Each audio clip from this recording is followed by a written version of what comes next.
You're going live. Okay, great. Good morning. Today is Wednesday, January 25th, 2023, and this is a meeting of the Senate Natural Resources and Energy Committee.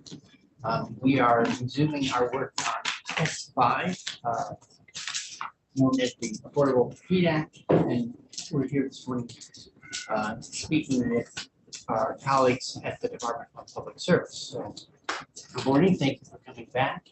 And if you introduce yourselves for the record, then the floor is yours. Okay. And we have good morning, Senator Watson. Sorry that you're not feeling 100%. Glad that you can join us through the wonders of Zoom. Yes, I'm glad to be able to participate this way. Thank you. I'll have to train myself to look up if you have a question. Wave, and I'll see the hand eventually. Thank you. Okay, sounds good. Okay. So, Mr. Ford, Ms. Bailey, thanks so much. I turn it over to you. Thank you. And for the record, I'm TJ Floor, Director of Planning at the Public Service Department. I'll hand out some copies of what we'll present. You can follow along. Melissa Bailey, Director of Efficiency and Energy Resources. Thanks for the time this morning. PJ and I are going to tag team the testimony this morning and cover a handful of topics on S5. I will dive right in. So I know the committee's taken extensive testimony on this bill, so just wanting to, level set the stage of the thermal sector context, and in large degree express that we agree with a lot of the testimony that's been shared around what is the problem and what is the need to act in the thermal sector. As you all have heard multiple times, the thermal sector accounts for more than a third of the greenhouse gas emissions in Vermont, and progress in reducing emissions in this sector has lagged behind other sectors, specifically the electric sector. It's no secret that this slow progress is largely a function of the inability to identify a consistent ongoing funding stream to tackle thermal sector emissions, specifically thermal efficiency and weatherization. The legislature has taken incremental approaches to essentially bring some funding for those programs and policies, specifically dedicating the RGGI and forward capacity market revenue to thermal programs through our efficiency utilities. The implementation of Tier 3 of the Renewable Energy Standard, again, was an effort to make some progress in the thermal sector and reducing fossil fuel use there. The department concurs with the need to make this transition equitable and affordable as we move to reduce fossil fuel use in the thermal sector. And, largely, I think our testimony is going to center around the proposed clean heat standard is one policy option for acting in this sector. It's not the only one, and I think there is a degree of concern that there's a foregone conclusion that this is the best option. And I think we would advocate for taking a step back and looking at additional options that will meet the same goals. Again, sharing the goals, which are now requirements through the Global Warming Solution Act of reductions in emissions. But again, looking at all of the policy options that we have at hand, and specific. Oh, sorry, Amber, just a quick question. So when you say, that it's not the only tool in the toolkit, so I'm wondering if I just want to make sure that I'm understanding right.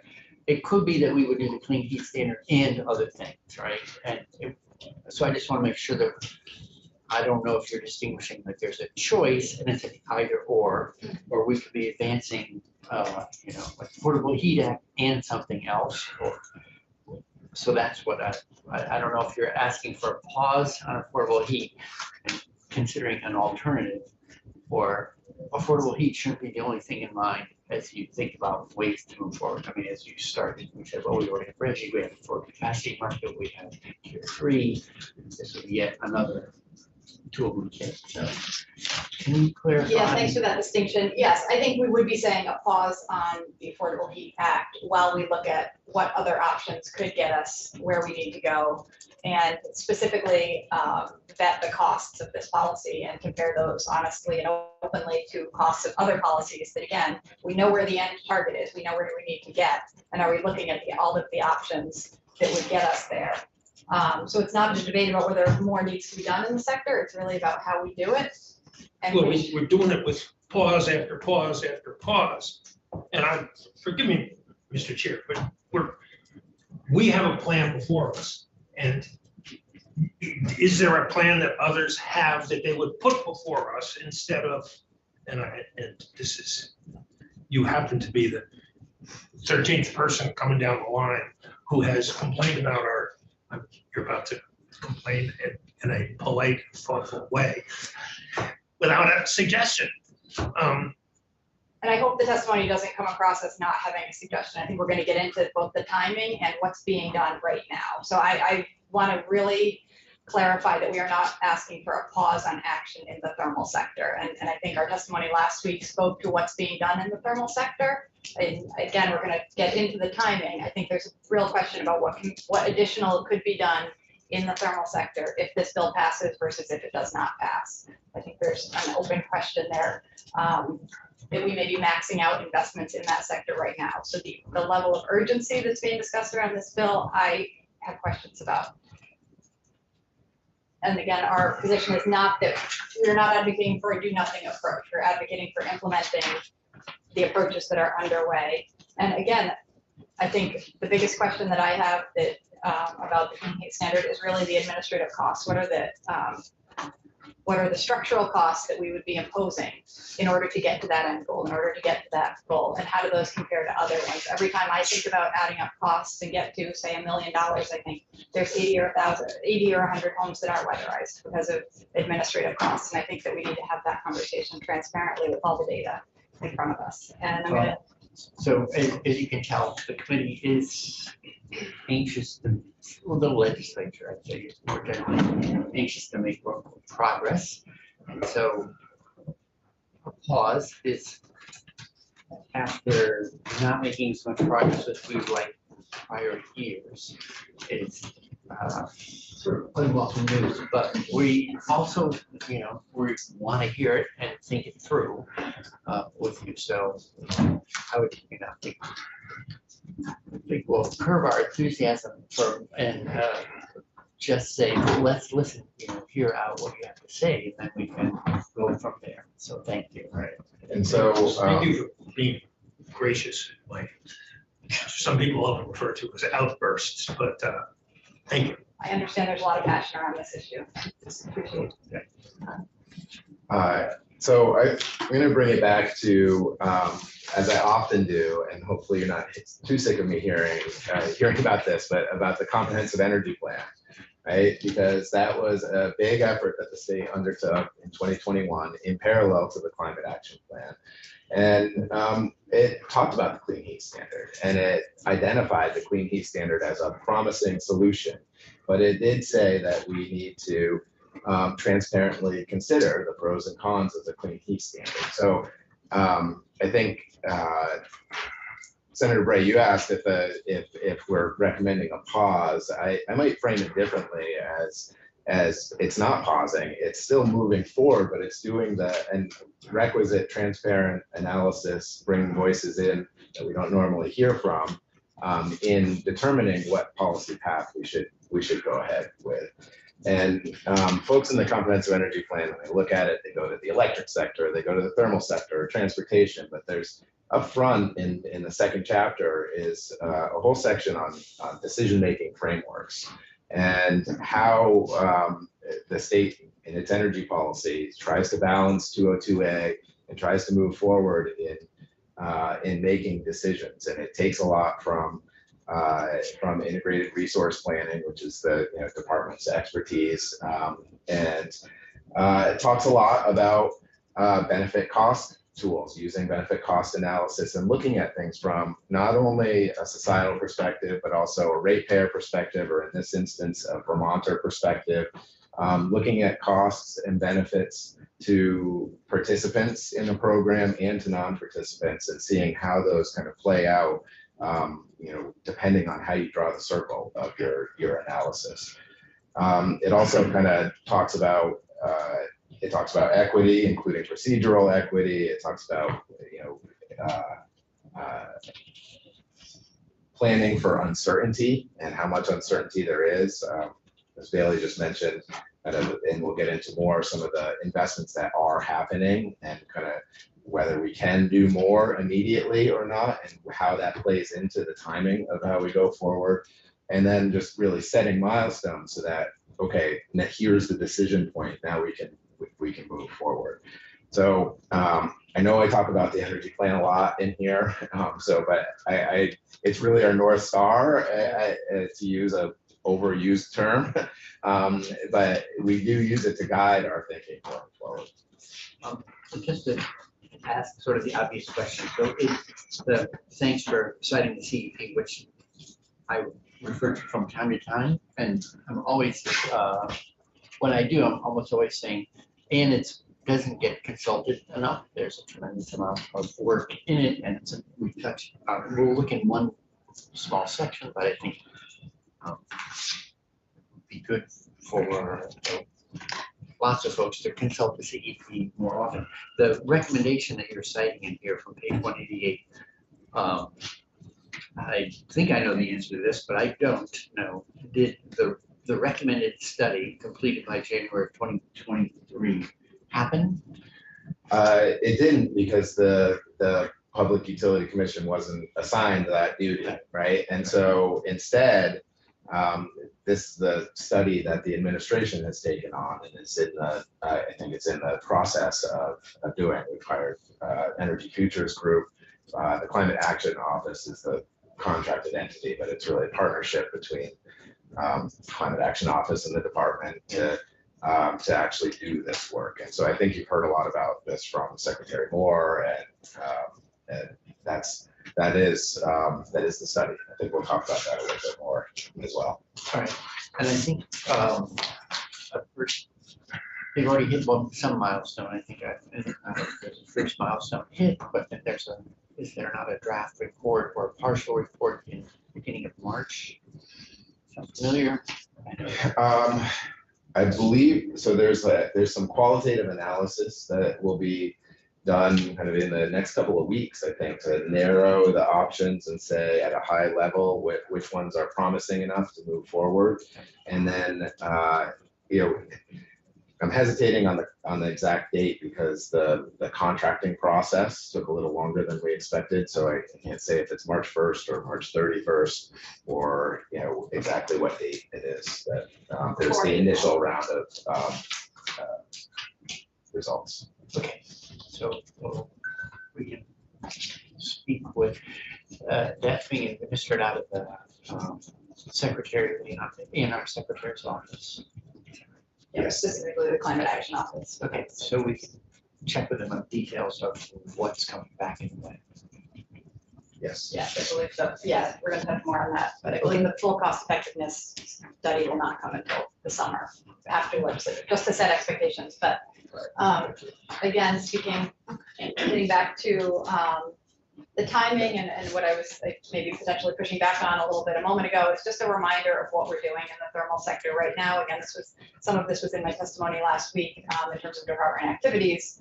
The state devoted $80 million to weatherization last session in ARPA funds. 45 million of that goes through the low-income program, and 35 million of that is being deployed by Efficiency Vermont for moderate income households.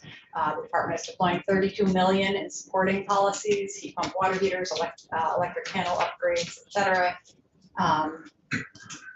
We're expecting 60 million, roughly 60 million in direct funding through the Inflation Reduction Act. That doesn't get into the tax credits available through the IRA. That's specific state energy office funding to do electrification and thermal efficiency programs. The federal budget included an additional 8 million going to Vermont Energy Investment Corporation for clean heat homes, which is similar measures, electrification, thermal efficiency, electrification, panel upgrades. And of course, there's the 9 million being deployed through the weatherization repayment assistance pilot, the on-bill tariff that is being deployed through Vermont Housing Finance Agency in cooperation with the PUs and the EEUs. None of this will be affected by S5. The ARPA funds will be deployed by 2026. The IRA funds will run through 2032. Again, I point this out to say that we have a window where progress is being made while we can look at the question of long-term funding.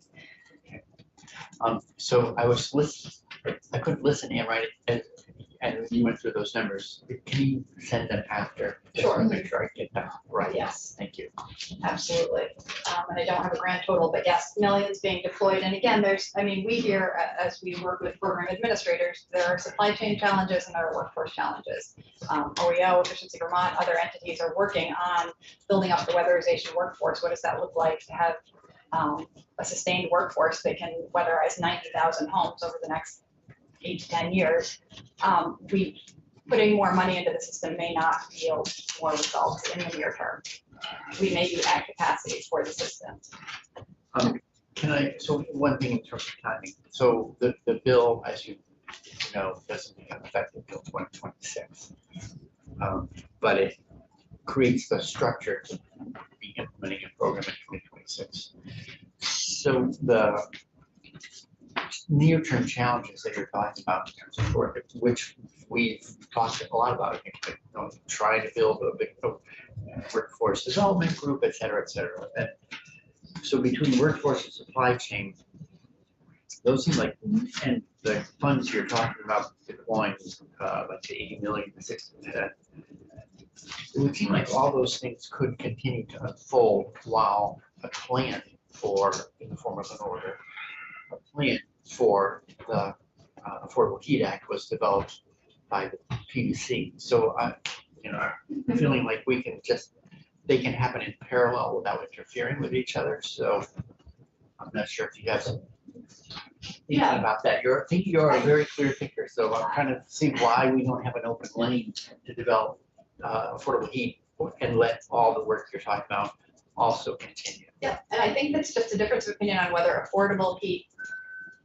or the clean heat standard is the best policy option in the long term, and whether that's going to be the lowest cost way to get to those requirements. So there's no reason they couldn't happen in tandem.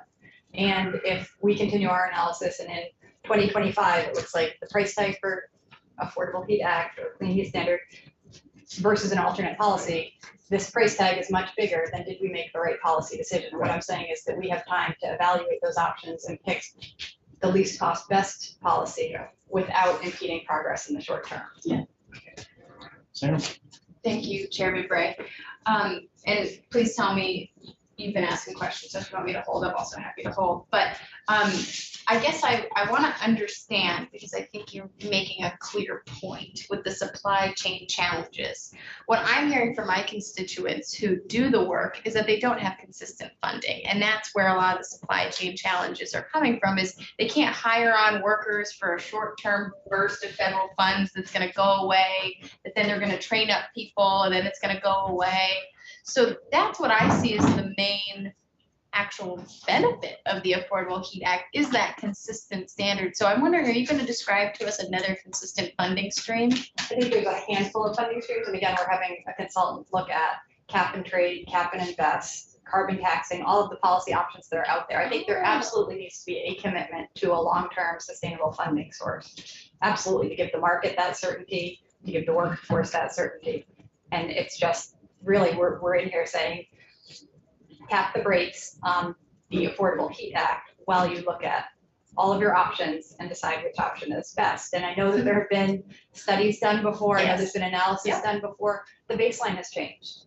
The baseline has changed given the Inflation Reduction Act. There have been changes over the past year that we need to understand. What does business as usual look like? And then how does that differ from the trajectory we need to be on? And then what's the best way to get where we need to go? And I think Peter is going to touch a little bit more on this thermal policy alternatives that are again being analyzed by consultants as we speak. Sure. And I think, so just to be completely transparent, I think one of the challenging, so let's keep going, and I'm an entirely open mind on all this. What is challenging, it's our own history on this. The RFP from Secretary Moore suggested to whomever the contract winner was, EFG in this case, to look at pre-existing work, and then it listed 10 studies related to this question. And so so that means we just contracted for the 11th study. I'm not saying they're all duplicative, but there's a certain amount of duplicate. And there's also a sense that we've been asking the question over and over again. I'm not, starting to feel like, what's the marginal value of yet another study when we're now 11 studies in? And so that's not supposed to be a smart aleck question. It's like, but at a certain point, it feels like we can proceed based on what we've learned to date, acknowledging that there's uncertainty. And that's why the rulemaking has, we're really counting on a robust fiscal impact analysis that's required as part of formal rulemaking. In a way, when the Advanced Clean Car Bill rule went through, there was a fiscal analysis that helped both ANR, who was writing the rule, and LCAR feel confident that the rule considered impacts, and so we approved the rule, and that went into place. And so I'm wondering why we can't feel as confident about a rulemaking on formal heat that would look at costs. Just as you say, I mean, by 2026, we will, of course, know more just by virtue of the rule. If we did nothing else, the rulemaking would teach us things. But there's probably not only the 11th study, but some other work that will be going on in between. And I'm just thinking that there are a lot of smart people around. The PUC will be taking all this information in as it works. The legislature, future legislatures will be taking in that information.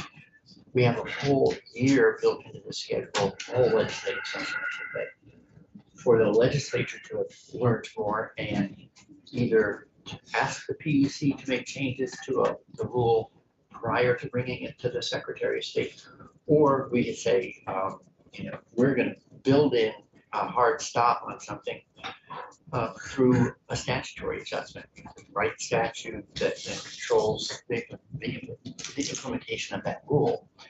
So I think we are trying to thread the needle between taking action and being prudent at the same time. And I think that's what we're sharing with you. It's not criticism. It's just how we're proceeding so far. Yeah, and I'll just start responding to the kind of analysis of the thermal policy alternatives and a study that is really taking into account those other studies. That's kind of the initial portion of the review. That's not the bulk of the review. So that's kind of I know that has been touted as, hey, we're just looking at these 10 other studies, but that's really a small portion of this analysis. And what that's doing is setting the framework to say, hey, that total energy study was done in 2015. This other study, the PUC's Act 62 study, was done 4 years ago now, right? And the context has changed, where we're in a different spot as a state. We have different requirements, and we need to test the variables and the impacts of specific policy versus another in this context, and understand. And I think that the previous studies haven't gone so far as looking at the distributional impacts of benefits and burdens to different groups of populations, which I think is really, as our thinking has evolved in the space on how we consider policy and how it impacts Vermonters, I think we're getting better at understanding that we need to do that. And I think the study will help us there. We have a question from Senator Watson. Hello. Okay, so I am wondering about this new study. I know the governor's not a big fan of new taxes. And so wondering if there are any parameters around this study, you know, as you're looking at policies, to say, you know, that are there financial boundaries around like how revenue can be generated? Are there any parameters financially in the analysis? I don't believe so. That there, you know, there's carbon tax, for instance, is a mechanism, just expansion of new programs. The study itself doesn't go into kind of the policy mechanisms to raise the revenue, but for if there's a cap and invest, or if there's a, you know, a carbon tax paired with programs, so that you would know it would generate revenue and it would go to, you know, it would go to programs. And so there's no kind of limitation on what that could be in the study. Okay, that's good to know. Thank you. And to make it easier for me, I'll make sure that it gets posted. I made copies of pages 4 and 5 of the RFP. So sort of read into the record. The study shall, contractor may identify other policies or approaches that should be considered in addition to or in combination with these options. 1, expansion of existing policies and programs, heat pump and other fossil reduction technology installations. Tier 3, weatherization programs and energy efficiency utility thermal programs. 2, direct carbon pollution pricing. 3, cap and trade / best programs individually or regionally. 4, sector-wide performance standards, for instance, the proposed Vermont Clean Heat Standard, Clean Fuel Standard. 5, targeted performance standards for heating appliances, and 6, direct regulation of fuel emissions and/or appliances. So I'm going to keep a copy and pass these out to the committee, and we'll post it on the website so that others can see more details about what that study entails. So, sorry, a little diversion there, but I wanted to make sure that we're referencing something other people will know what we're actually talking about and have a way to look it up. Yeah, no, absolutely. That lays out the options that we looked at. And the only final note I would make on the study is that, as TJ mentioned, there's a qualitative analysis referring back to previous studies that have been done, and then a quantitative analysis of costs and benefits of different policy options. And we're asking the consultants to look at the costs of the Clean Heat Standard as envisioned in S5. So what is the price tag for this policy as designed, right? And obviously that would be a range. There is some latitude to make programmatic decisions that would affect costs, but it would be an estimate of cost of this policy. And so I think there is just a fundamental difference of opinion about whether that price tag should be known before the legislature acts or not. And that's one of the deliverables out of the study. And what is the timing on the study? I believe the final report comes in July. This year? Sorry. Yes, This I mean, yes. I believe, yeah, that's right.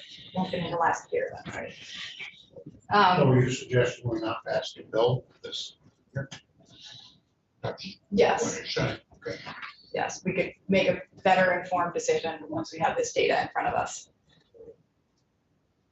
Thank you. So moving along, I think we're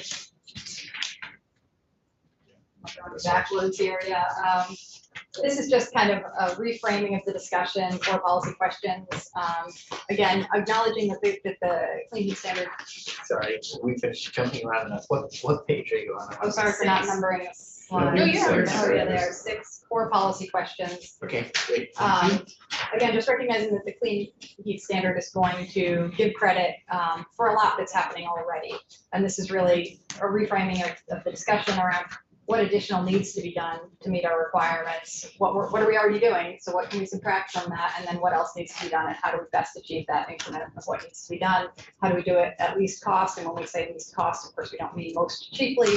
We mean with all the policy goals around equity and affordability. How do we find it? I think this is saying what I've said in different words, but how do we get there at the lowest cost administratively? And again, this is what we're doing. This is what the Climate Action Office was stood up to do, sitting within the Agency of Natural Resources, and again, sitting beside their environmental justice work as well. And both of those, that bill was passed last year. So I think it's not a coincidence that environmental justice and climate action sit together in the Secretary's Office of the Agency of Natural Resources, and I know you'll be hearing from Secretary Moore tomorrow. Sure.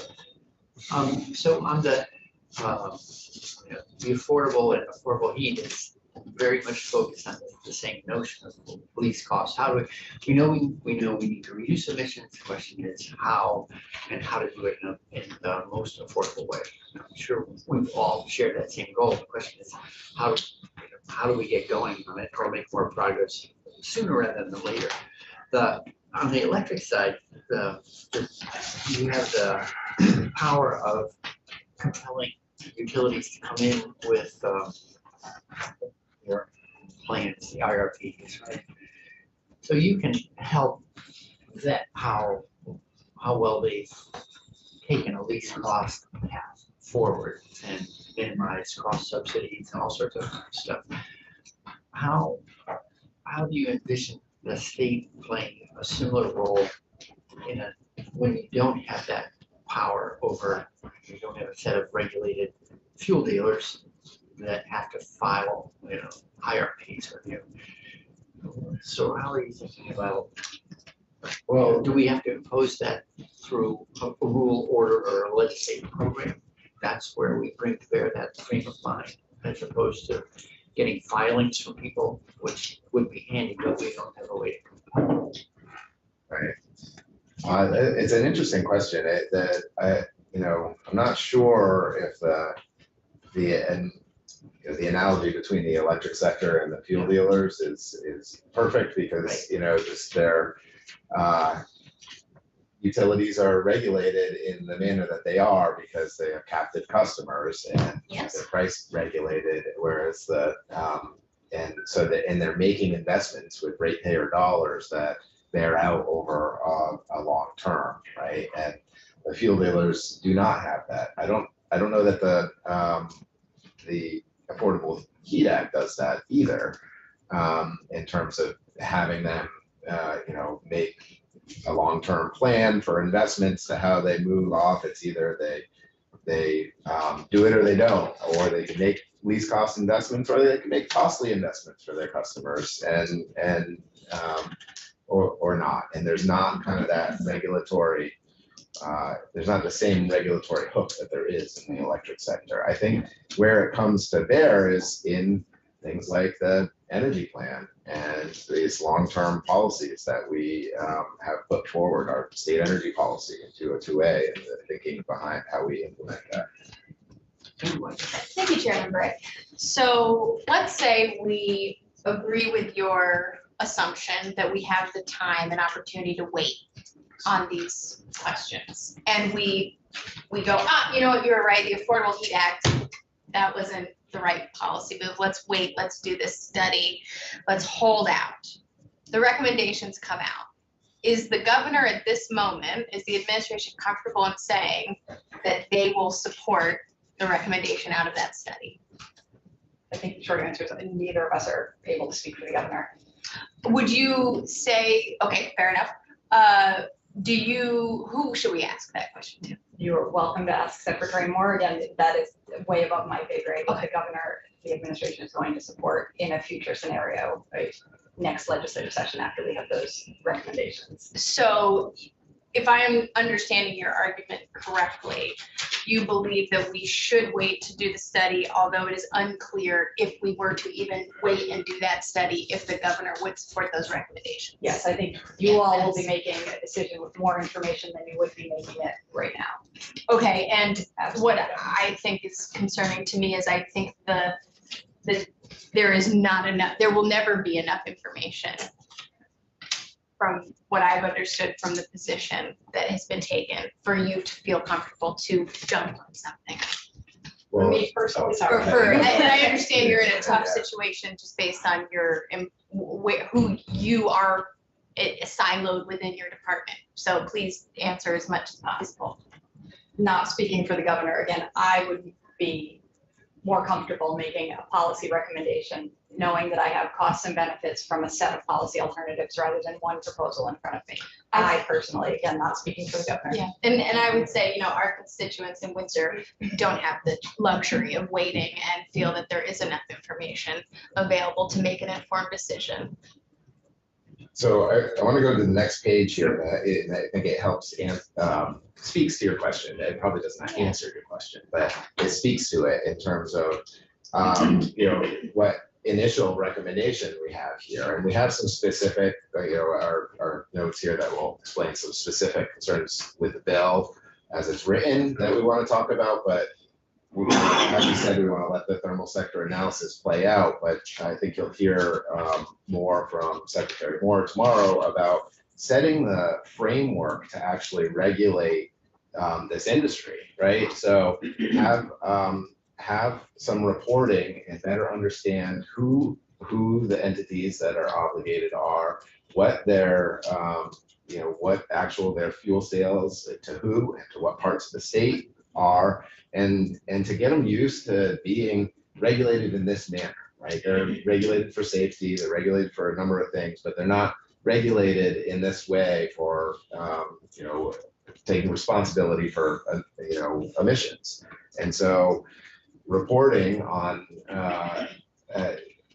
steps towards good reporting is really a step towards having the data able and the information to make those decisions. And so that it doesn't it speaks to a piece of your question, Senator White, but it doesn't answer the question yes or no. I think that's kind of unanswerable because it depends on like the factors at play at the situation, at the time, what the report says. Being honest, the politics of the day, right? Like, so it's there's a lot of different factors there, but one piece that I think we're moving forward with, or that we'd like to see, is that information being available to actually make those next steps and make those next decisions. By virtue of sitting in front and Commissioner Bolio, Katz was in yesterday, had a chance to talk to him about Katz working with ANR and others to figure out just what data is available, if Katz might collect. They aggregate some of the fuel data that they could, Commissioner Bolio said they could disaggregate it. Yeah. And I feel like as long as we sort out who needs what data, like ANR wants data for emissions tracking. For the SHEET Act would need to know what the volumes are, what the obligations would be for anyone selling. I don't know, I'm guessing you folks could use better data as well. Yes, please, and that whatever, I think it would need legislation, please include us. We would want that data as well. We're working with ANR as well to kind of put this together. So that just by virtue of being the ones responsible for the energy plan and all our work in the sector, we found that it came very helpful. So and I think so I'm looking for a legislative vehicle to be able to move that sooner rather than later, so that we, regardless of what happens with AHA, that we would go after better data, period. Right. I think the other thing that letting the thermal sector analysis plays out is to allow for the stakeholder engagement to happen prior to making a decision on what is the correct path forward. Ms. Bailey recommended the mentioned Act 154 that was just passed in 2022, which really calls for procedural equity. Like, let's raise up the voices of Vermonters in this process, and not just make the policy and say, what do you think? It's what's important to you as we go forward, and then make the policy and then say what you think. And that's the approach we're trying to take in the electric sector. Right. And so I think there are some parallels there to that approach. That's the study you're leading that you'll finish by the end of the year, right? Correct. To get us ready for We're this. aiming to have recommendations for next session. For the electric sector. Thank you, Chairman Bray. That just is a point of confusion for me, because my understanding of the events thus far is that we had the Climate Council, which was created, that then created the Climate Action Plan and did an exceptionally robust stakeholder engagement process. And in fact, probably one of the best examples of democracy in action around climate change policy nationally. And I'm wondering, do you feel that that was not robust enough of a process to actually come forward with a clear recommendation, which a clean heat standard, a performance standard was their number one? I think that it's not me. I think the Climate Council itself identified that their process was not robust enough and didn't have enough time. The meetings of the Just Transitions Committee continually asked for more time for the climate action plan and said we aren't actually going out and hearing from Vermonters in developing policies and listening in a way that could allow them to help inform policy. And so, I don't think, I don't think my personal opinion on that probably doesn't matter as much as the Climate Council itself in developing that policy. I will say it's not for lack of trying. I think it was new. There was a lot to do.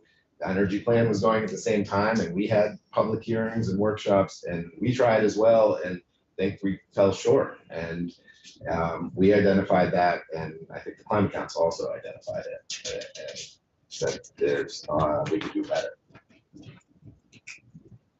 Thank you. Mindful of time, just checking in. We're slowing you down lots, but that's okay. As long as we'll just keep going. We can pick up the pace for sure. Try, just looking at me. But so I think- we're up to page 8, is that right? That's right, we're on slide 8, that's general comments. There's a level of complexity in the bill that is concerning to the department, and that this leads to higher administrative costs. So the policy, the more complicated you make something, typically the more costly it becomes. The cost of tracking credits, again, tracking credits that are already being generated. So tracking what our programs are already doing, to me, that's not necessarily a huge value add. In the electric sector, we have the GIS that tracks renewable energy certificates. Those costs of that administration are shared regionally by all of the states, and I believe they're in the millions. If we're trying to build a parallel system from the ground up, and there are going to be costs, and they're going to be borne by Vermont. Again, that's one of the other unknowns. And then the only other piece on the overall general on the bill, it wasn't clear to me reading the bill exactly when the legislature is delegating a decision making to the PUC and when the legislature is setting up a parameter. There's lack of clarity around who owns the clean heat credits. I think there's been some witness testimony on that. Is that a decision the PUC makes, or is that embedded in the bill? These are pretty fundamental to me, and there's ambiguity in the bill on my 3 or 4 reads of the bill. And so a recommendation would just be explicit where you want the PUC to exercise discretion and where you don't. A good example of that is around the low income definitions and the low income percentage. You're very explicit about this is a minimum and the PUC may do more. Having been in PUC proceedings for many, many years, they do best with clear legislative discretion, and it would be a lot of wasted time and churn for us all to sit in the regulatory process and try and figure out what the legislature meant. To the extent that can be avoided. Yes, 100%. So thanks for, bringing fresh eyes to it, calling us out as things that could be helpfully made clear. As we go forward on Forward Week, I hope you'll keep on bringing an eagle eye to it. See something go well. I mean, I may not be endorsing this, but if I'm going to live with it, I want it to be as clean and clear as possible. So thanks for, we invite you to keep on telling us stuff. It's helpful. Thanks. Great. Thanks. And so we'll go through some a little more specific comments on kind of our initial review, and hopefully we will be back to, talk in more detail at the appropriate time. So we're on slide 9 now, and going into section 8124 talks about compliance, and this is kind of a refrain you probably heard, or I know you've heard before, but in terms of the cost, but where the burden on determining what is an acceptable cost and what isn't an acceptable cost, and the burden in the bill remains on the Public Utility Commission and not the legislature. So the commission's required to set the pace of targets, and it has to meet the GWSA requirements. And it's just up to the commission without a whole lot of guidance to determine when is that too much? And so I think that burden on the PUC is concerning. And also in that section is language about equitable opportunity. I think that the intent here is probably is really good in terms of wanting that all Vermonters to be able to participate in programs or measures that deliver clean heat credits. But we found in the past that specific language in tier 3 has been extremely problematic. What does equitable opportunity mean?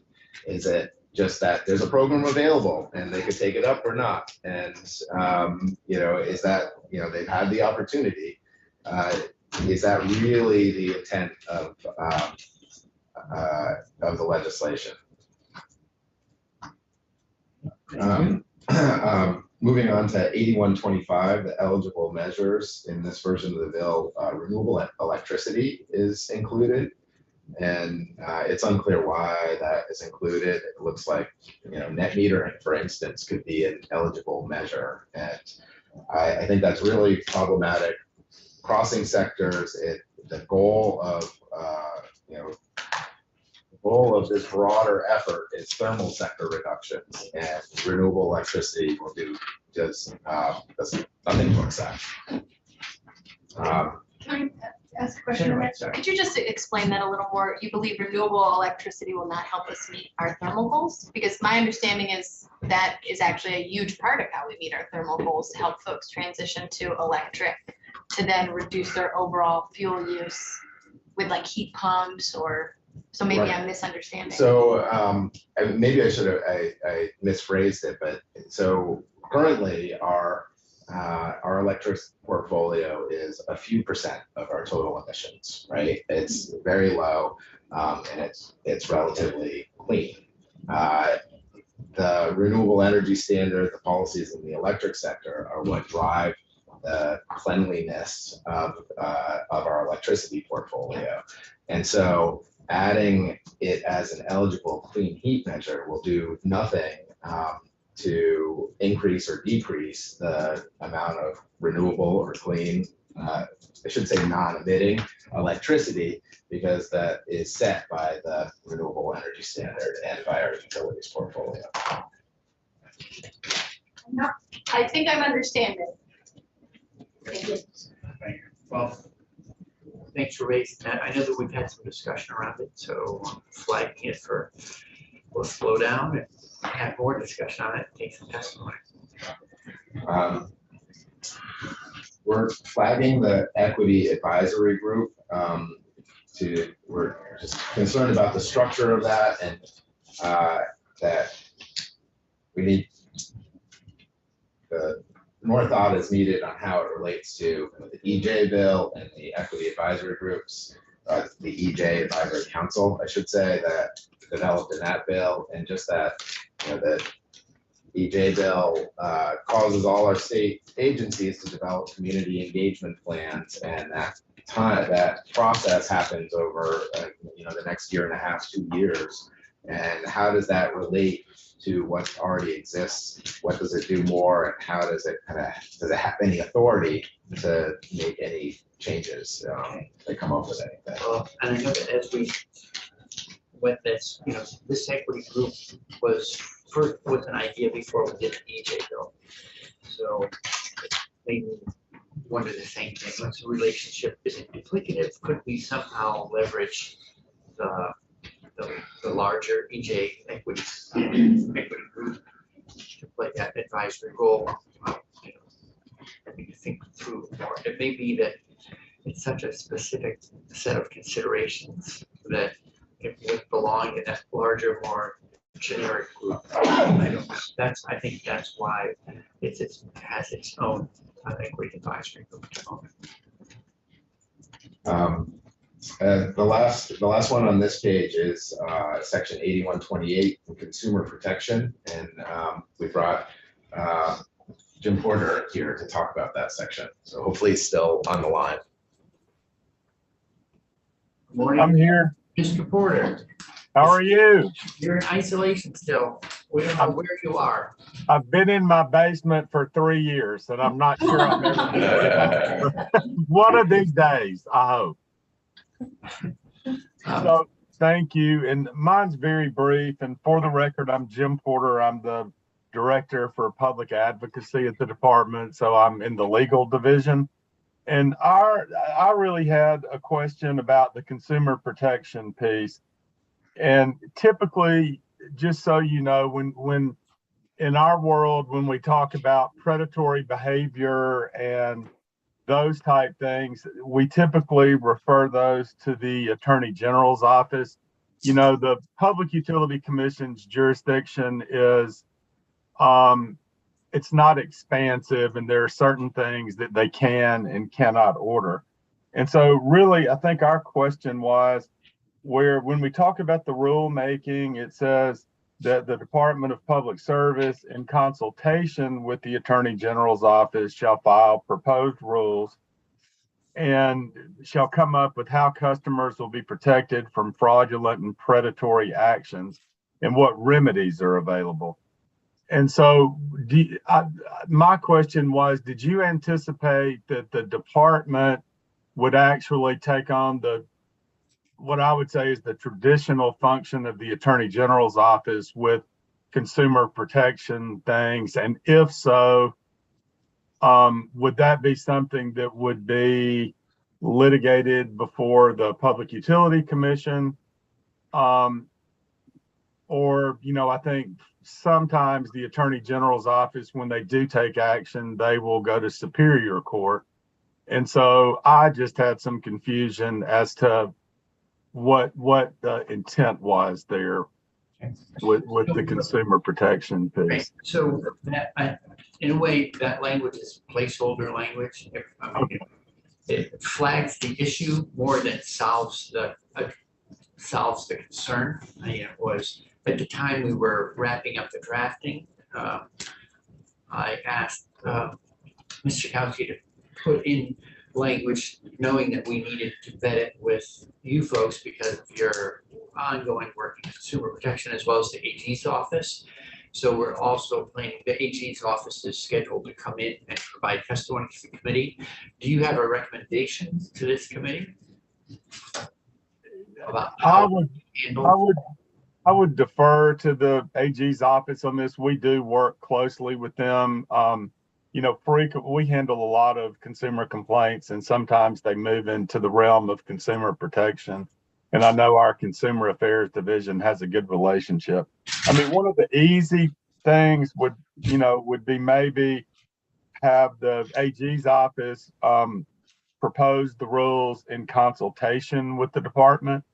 But as I say, I have not talked to them, and I think your point about it was placeholder language is helpful to know, and we'll certainly reach out to them as well. Okay, yeah, if you could, I talked with Attorney General. Yes, yeah. So used to using her first name, but sometimes I forget. Attorney General Clark, and you know, I also myself had the question: do we need to say anything? I mean, I also want to acknowledge it. Maybe the current law already will address this, and that would be one other thing I'd really want to vet before we, as part of going through this section. And you brought up my last point. I'm not sure that if this happens, that the current way this operates wouldn't already be in place. But and again, I would defer to their office on their opinion about that. And in part, you know, I have that question because all these activities have been ongoing for years. I mean, things like weatherization and heat pump installation. So it was just because the bill anticipates seeing so much more of this kind of work go on in the next 2 decades, whatever, 2 decades plus. It was raising a flag. Are consumers adequately protected by current law, or do we need to say something more? So thank you for flagging that. Thank you. Okay. All right, almost done. One more for each of us. I'd say, so slide 10, the interaction with existing programs should be more fully explored. That's my primary specific concern with the clean heat standard structure as envisioned in the bill. Just to clarify, this is not a concern about double counting credits. I understand that this is supposed to be an umbrella policy and other programs could feed up to that and fall under that umbrella. So it's not around double counting, but it really is understanding what are the implications of having regulated entities, distribution utilities, energy efficiency utilities, interacting with and trading both credits and revenue with unregulated, the unregulated fuel sector, and potentially sharing credits. And again, what does that mean for, say, our EEUs? Vermont Gas Systems comes to mind as like an illustrative example. They're a regulated natural gas entity with end-use customers. They also have efficiency programs that are ratepayer funded through an energy efficiency charge. They would, under this bill, then become an obligated entity. And would they be selling the credits for the work that they're already doing? And how does that work? And is that the intent of the bill? Or again, regulated entities that are collecting ratepayer funds to operate programs, should they then be making money off of those programs? And then what are the implications for the budget setting process for the efficiency utilities? How does that revenue stream get incorporated into the budget setting process? And again, these are all questions that I have. I don't have the solution, but I think it needs to be. Those are excellent questions. What does the administration, how does they recommend that those questions be answered?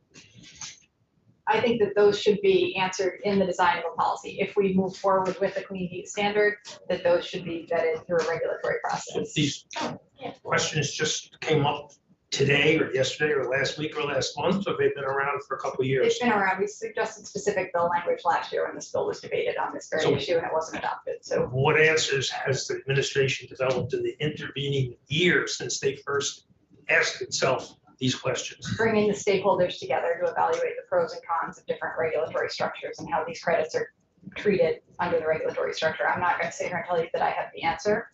I'm raising a question that needs to be vetted and discussed. Thank you. Thank you. Haven't we done that? Yeah. Brought in the stakeholders, knocked ideas back and forth, come up with what's before us.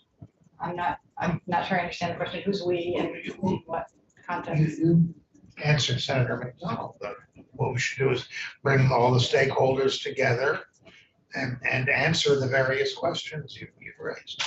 And now the answers we've come up with may not be that great. That's what the legislative process is for. We have until May to answer those questions. We'll certainly welcome your suggested answers, but or at least welcome hearing them. I don't know if I agree with them. But we certainly give full, open-hearted, open-minded consideration.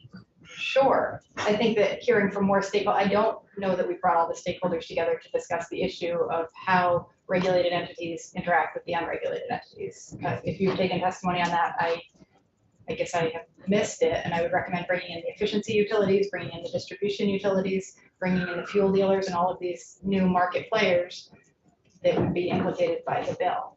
I don't think we participated in those conversations today. I can certainly give the issue more thought and come up with. I for one, would very much want to hear the administration's answers to those questions too. Mr. Chair. Yes. We passed a Global Warming Solutions Act a couple of years ago, and we were mocked and ridiculed for putting together an unwieldy group of people to come up and make some recommendations to follow. And that was the criticism of the pause that we participated in as the legislature 2 years ago, whatever it was. And we went through all the process of going and getting all the folks together to have a recommendation. And with a recommendation, this is sort of like surreal. Yes.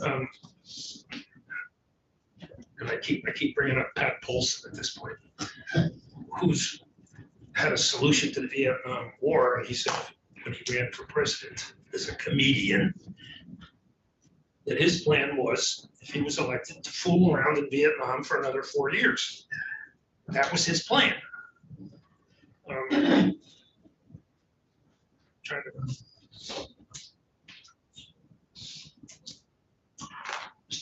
Chair, if I say anything else, I will be, people will, with justification, come after me, so I'm gonna be quiet. All right. All So, right, this is deja vu all over again. so, appreciate flagging it. We have Vermont Gas coming in. We also have the DUs coming in. And so with your question flag ahead of time, that's helpful that I can send that question to prior to coming, right? Just like say, here's an issue we'd like you to address when you're with us. So thank you for that. Anything where there's 3 final bullets. I don't know if you want to flag anything or those are more of a summary of what we've done so I far. think it's really just the recommendation that we take a look at this, and if you all have a clear sense of how that interaction is supposed to happen, and I'm missing that, then I'm happy to be informed, but I think from where I sit, it needs to be explored more fully. Sure. Well, you've been very helpful to this committee for years, so whenever you ask a question, I always take it seriously, of course. So thanks you for coming over. Anything else you want to include? And then Senator White, go ahead. Thank you, Chair Bray. My understanding of the bill is that the rulemaking process would in fact help answer those questions, even if it's not prescribed in the legislation. Is that accurate, or that might be a question for Council Chakowski?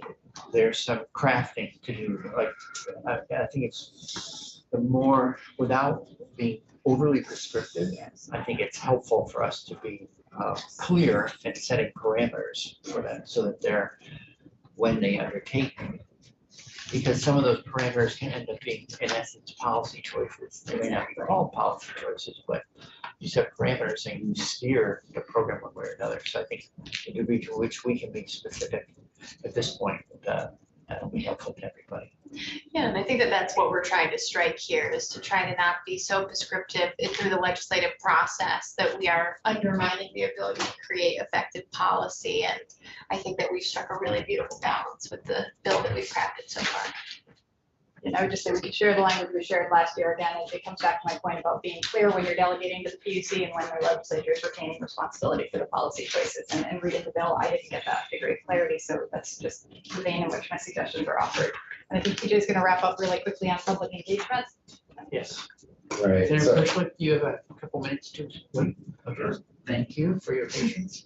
I'll be really quick on this because we talked about public engagement quite a bit already. And I think I'll just call out the middle bullet on here where Act 154 calls on the state to do better. And it requires meaningful participation in the decision-making process. And I think that the path that we've laid out will allow for that. I think I'll just stop there. I think that we've said everything else, and I probably don't need to say it again on public engagement. Right. So thank you very much for coming over, especially, and as challenging as it is for all of us to work through this stuff, because we're not quite seeing eye to eye on how we get there. I think we do have a shared goal, and your questions along the way will help us sharpen our thinking. So thank you for that, and we'll ask you to keep an eye on us in the weeks ahead as well, too. Thank you. Thanks for the time. Thank you. Thank you. Thank you. Goodbye, Mr. Porter. Good to see you. I look forward to being there in person soon. I hope they let you out soon. I do too. Thank you. We're hoping he stays in there. Just kidding, Jim. Wow. Thank y'all. Thank you again. All right, so we are going to go right to some bill introductions. It's 21. Senator Pershing, would you like to join us at the table? And the way we do these traditionally is we ask sponsor to give us whatever it is, 1, 2, 3 minute. What did I see? What's the opportunity? Why am I doing this? And then we'll have a relatively high level walkthrough of the bill by council. So the floor is yours. Thank you, Senator Pershing. So the S21 is about safety zones, and both of these bills I don't see as really any kind of taking or changing the rights and responsibilities that Vermonters have, the constitutional right they have to hunt. It's just changing the way we're dealing with signs. It's really just about the signs in both bills. So right now, if you're allow hunting on your land, it's not posted, but you do not want people to discharge their firearms within 500 feet of your occupied dwelling, you're required to put up specific signs that say safety zone around your occupied dwelling. And myself and constituents of mine have had problems with this, making sure the signs stay up, making sure that the signs are visible.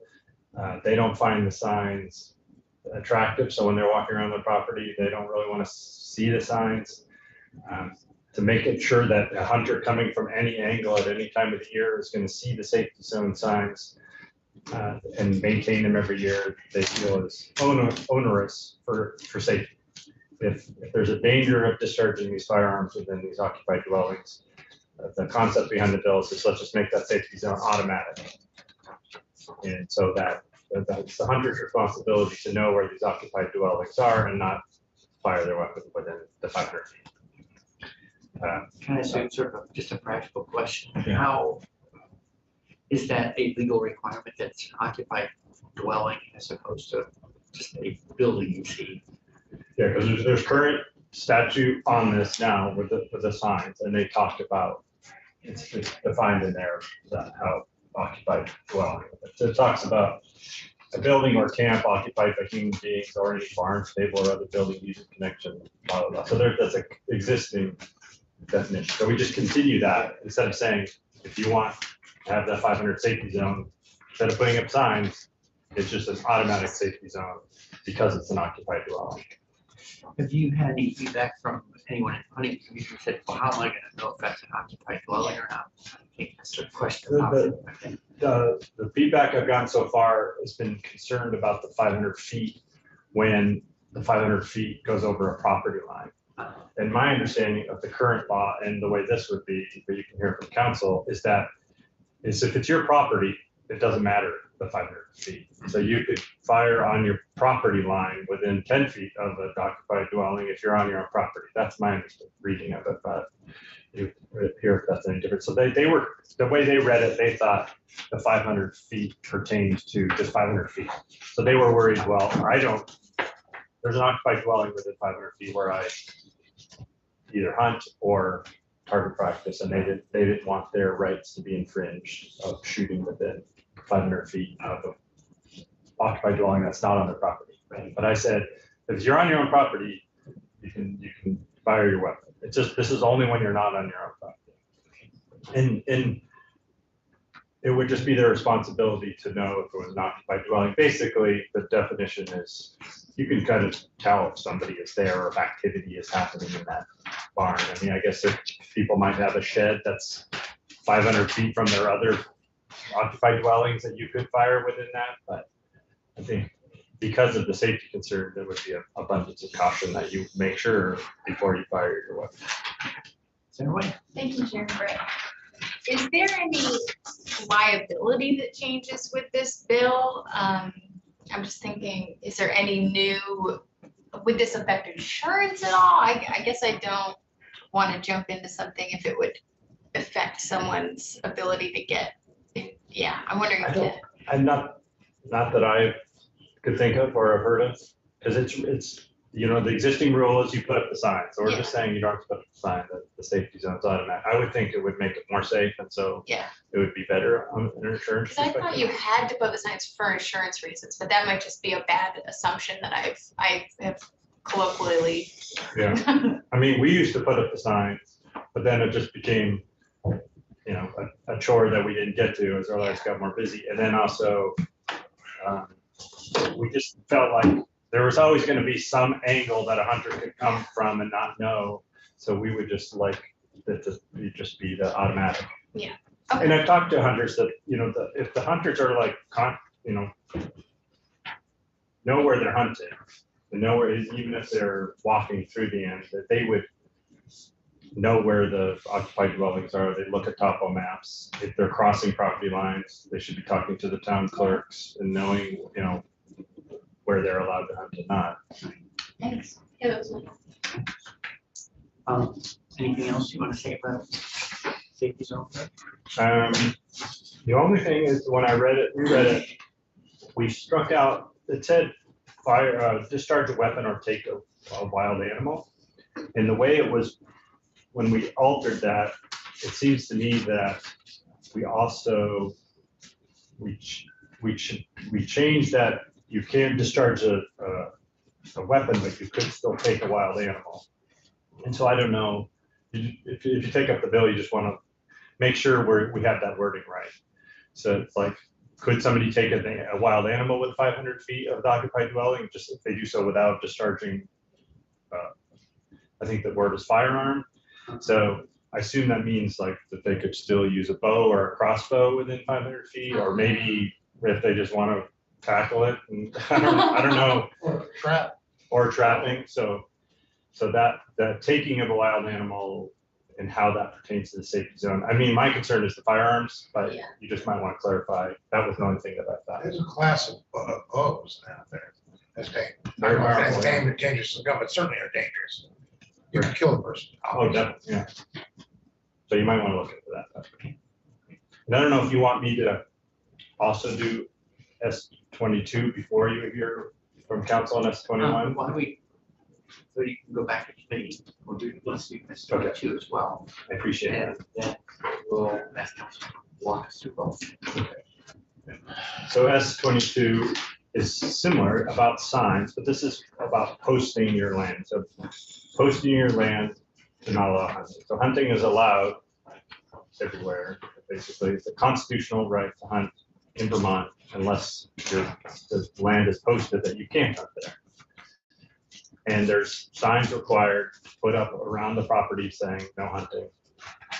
And you're also required annually to register that your land is posted without hunting, to prohibit hunting, with the clerk, pay $5, I think, and do that, send in that form every year on a form produced by the commissioner, Official Office.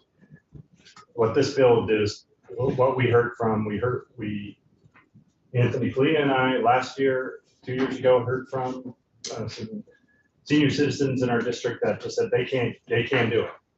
They own a lot of acres. The amount of time that they were trying to do, or the amount of money that they would have to spend to get somebody to do it for them, they thought was just not doable by them. They couldn't do it physically. They didn't want or couldn't afford to do it. It's not something that, it's not a normal thing when you hire somebody to do. So they were like, why do I have to do this every year? And they also said there was a lot of vandalism of their signs. So they would put the signs up, somebody would take the signs down.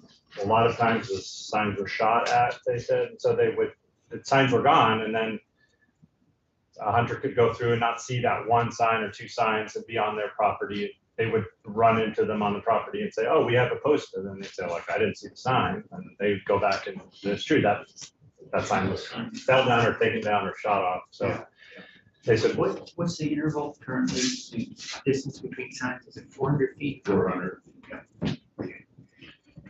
Which could make for a lot of signs if you have 80 acres in the woods. right. And if it's kind of thick woods, when we did our safety signs, we just wanted to make sure, like, anywhere you're standing, you could see at least one sign. So sometimes the way the tree, the brushes, you might have to do more than 400 feet, even though that's so this bill would allow the property to be posted if, instead of putting up the paper signs or the signs, you just mark a purple stripe of a certain size on the trees or posts or anything else along the property line. And that would be a more permanent instead of doing the signs. And so you could do it quicker, easier to maintain. It also takes away the annual registration with the town clerk. And so that's what the bill does. Instead of, you could still do the signs. It doesn't take away the signs. So if you want to keep with the paper signs, you can do that. Some people that I've heard from like the paper signs because it has the landowner's name and phone number on it and things like that, so they could contact them.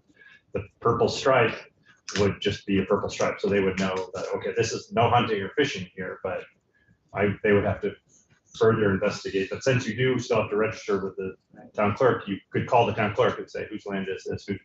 I want to talk to them.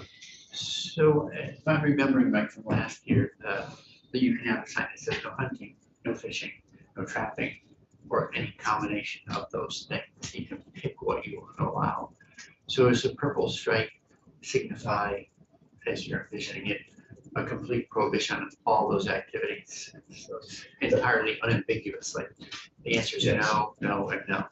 Yes, and then I was trying to find a form, because I don't know if that could be further delineated on the form, because that's something I did think about, and I think that something the committee would want to look into if you take it up is how you make those, because somebody might be okay with fishing but not hunting or trapping, so you couldn't really do that. I don't think there's a way to do that with the purple striping. So this would just, you would do that by calling the town clerk and say, what did the landowner want to prohibit with this purple stripe? I think that the other flavor of sign that's out there is like hunting, fishing, or trapping by permission. Permissional. And I don't know legally sort of where those fall. Another, is that a strict legal obligation on any person who wants to hunt, fish, or trap?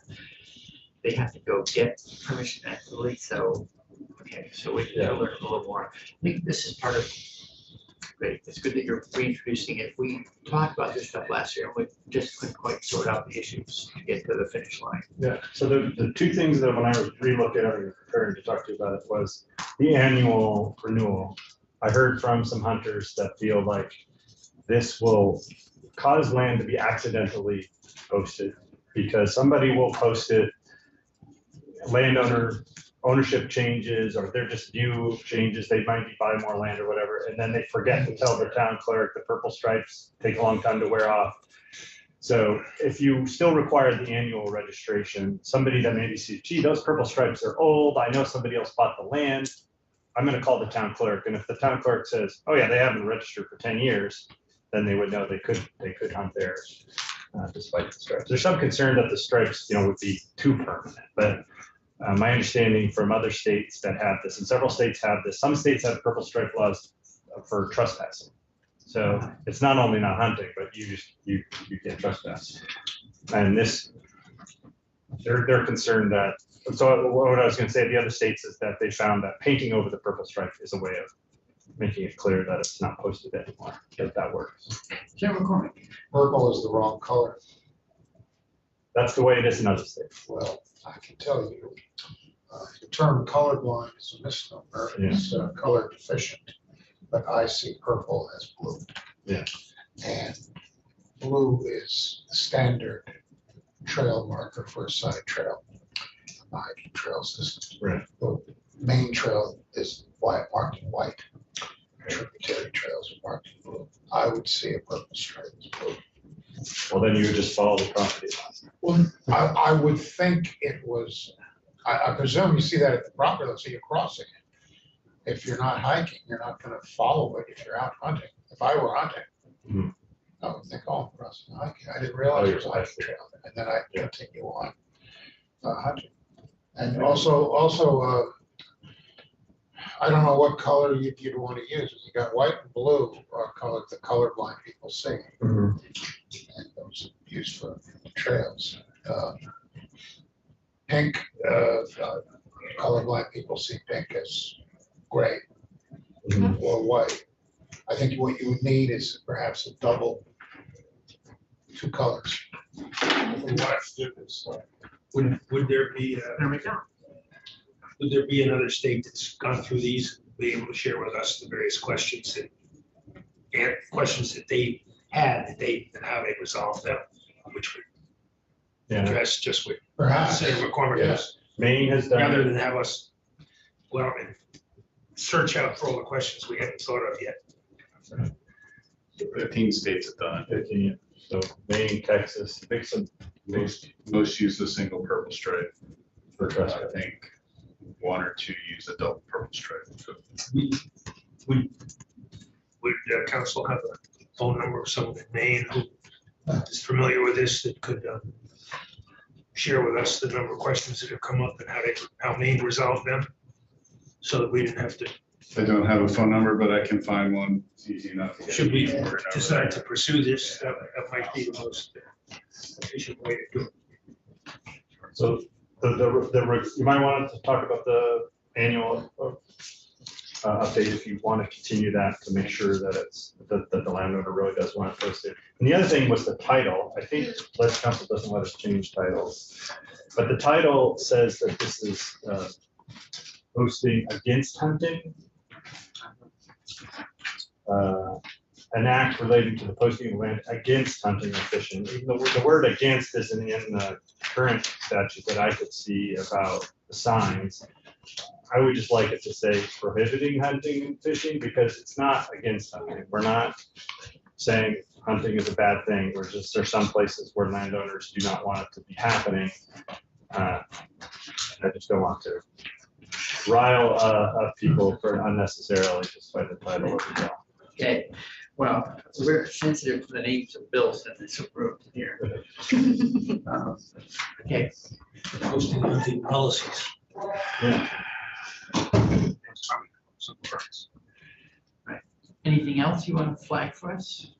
That's it. Thanks for having me in to introduce the bills. Good to see you. Thanks for introducing and reintroducing. Mr. Ray, thanks so much for your patience. You could walk through as one minute.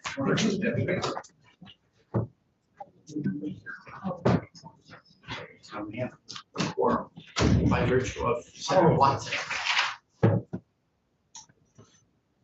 So again, Yes, please. this is Michael Gray with Legislative Council. As Senator Perchik referenced earlier, there is a constitutional right to hunt and fish in Vermont. It provides that inhabitants of the state shall have liberty in seasonal times to hunt and fowl on lands that they hold and are not enclosed and under proper regulation by the General Assembly.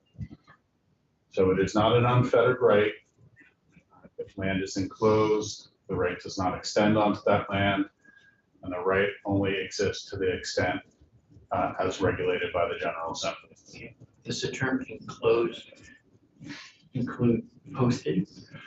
Yeah, I'll get to that when we do the posting bill. Yeah. But I'll also address that in S21, the safety zone bill. As Question, so the right is to hunt and fowl, where trapping is not named? it's been construed to historically, it was a hunting provision. So that's how trapping has been historically determined to be. Okay, I mean, it's case law or something that says when you say hunt and fowl includes the ability to trap. And generally on trapping under statute, you're supposed to ask for permission from the landowner. Okay, that's a statutory requirement. Again, the Constitution says the General Assembly can establish restrictions or standards. So one of those restrictions is the safety zone provision. It does, as Senator Perchik indicated, require a person to post the sign. And this is what the sign looks like. In order to establish that safety zone. So currently a person may on land owned or occupied by him or her within 500 feet of any occupied dwelling, house, residence, or other building, maintain posters furnished by the department that indicate that there's a safety zone and shooting is prohibited. What Senator Perchik's bill would do on page 1, line 14 and 15 is provide that except as set forth in subdivision 2, no person may discharge a firearm within 500 feet of any occupied dwelling, house, residence, or other building or camp. There would be no more requirement to post a safety zone sign. This is consistent with how many other states have discharge limitations. This is just a research paper from Connecticut's Legislative Council, and they were looking mainly at New England and the Northeast, but Maine, Massachusetts, New Hampshire, New York, Rhode Island, all have some form of default safety zone. And this is what this bill would do. It would set that default 500 feet safety zone within 500 feet of any occupied building. There would be exceptions. As Senator Percha referenced on page 2, line 5, person discharging a firearm or taking wildlife on land that the person owns or occupies, with both written permission, may discharge a firearm or take wildlife on that property. Similarly, a state or federal municipal law enforcement officer, when acting within the course of the office of employment, may discharge the firearm. Okay. Senator Perchik did reference that the prohibition, that the default safety zone is for the discharge of a firearm, because yes, I intended that. So the definition of firearm is something that you expel a projectile through explosive force. I'm not getting that exactly right. And you would still be able to use your bow or your crossbow. Sorry. You would still be able to use your bow or crossbow to take an animal. Okay. Do you know if there's any current 500-foot safety zone? Is current law silent on discharging near a dwelling, period, whether, regardless of the safety zone that you pose, we don't have any other default? It just seems like maybe if we count on common sense or something like that, that you wouldn't discharge a weapon too close to a home. There is no other state default. There are, under 24 VSA 2291, municipalities have the ability to regulate the discharge of firearms, as long as they're not prohibiting hunting. That's another story. And so some municipalities do have, they will have. So you're signing it to city limits. Right. Yeah. But there are no shooting zones in some municipalities. There are some municipalities where the no shooting zone is the entire municipality. Okay. Montpelier has some. No That's correct. rifles. No rifle. You can do shotguns. So you can use shotguns. I think the shotguns is even limited by the gauge of your shot. Does the NRA have any model legislation to offer to achieve these goals? Not that I know. All right. So that is S31. Any other committee questions? Great, on 21. Okay. On S32, again, it involves the constitutional right to hunt and fish, S22. And what constitutes enclosure for the purposes of the constitutional provision. Remember, we have the right to hunt or fish unless the land is enclosed. NUSA 5201 is how people enclose their land for the purposes of that constitutional right. Currently, it requires you to post a sign that's no more than 400 feet away from each other on the boundaries of your property and in each corner of your property. And the sign can say shooting, trapping, or taking of wild animals is prohibited or is by permission only. That fishing or taking of fish is prohibited or is by permission only, or fishing, hunting, trapping, or taking of game is prohibited or is by permission only. So those are your options right now for signs. And you do need to register annually in order for that prohibition, that enclosure, to be legally enforceable. To register with the town clerk. Right? Yes. And the bill says you can close. Instead of the sign.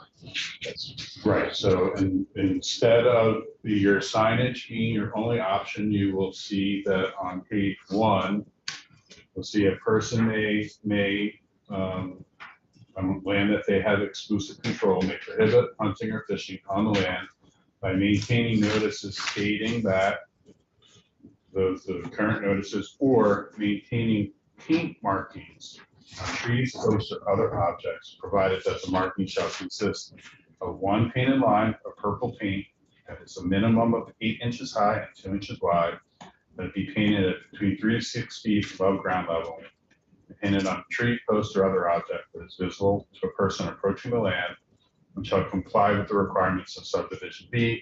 Subdivision B is the registration requirements.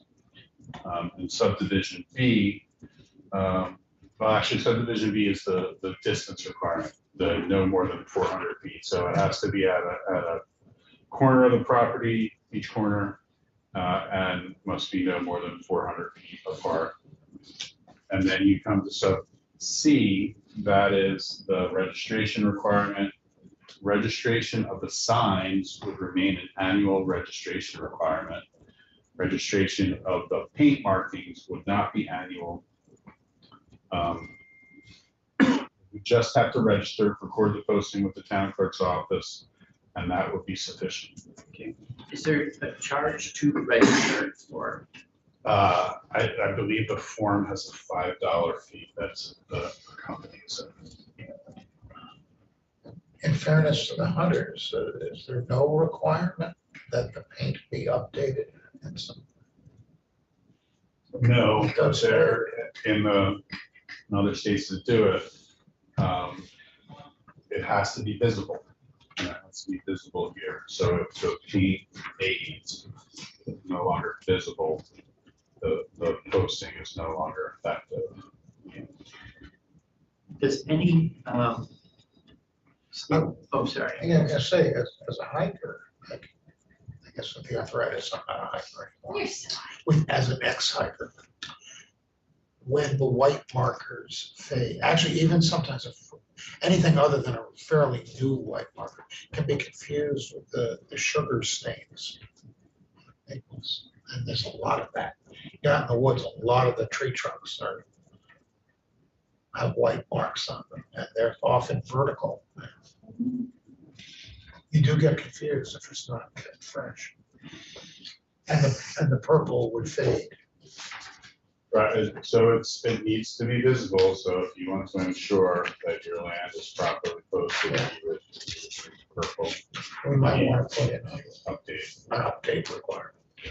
Are you familiar with any state having that you do it as a stripe all the way around the tree? I am not. There we go. Well, because like depending on the tree, you could have I can imagine that a single line of paint, 8 inches high, 2 inches wide, could be easily overlooked unless, trees aren't perfectly symmetrical and all the rest. You could miss it unless you come up on that tree at the right angle, that kind of stuff. Anyway. So I have, I don't know, about 6 seats in front of me. They're all vertical, one line piece so far, 3 feet off the ground. Most, as Senator Perchik referenced, are used to as an alternative to a no trespass sign.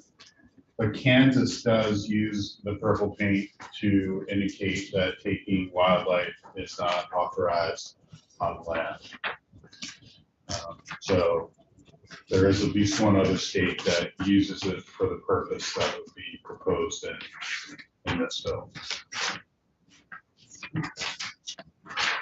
So,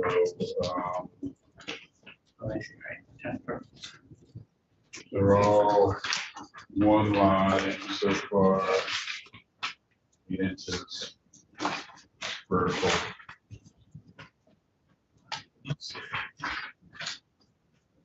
They're all the ones that I have in front of me. But as I said, that there are 15 states that use the purple paint. And it's, let's just say that there's advocacy out there to use purple paint in all states. And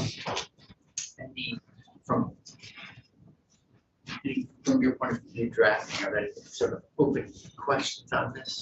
You may want to consider. The only thing I've heard so far is the nature of what the stripe is, it seems to be modeled on other states, and the choice to not require annual registration.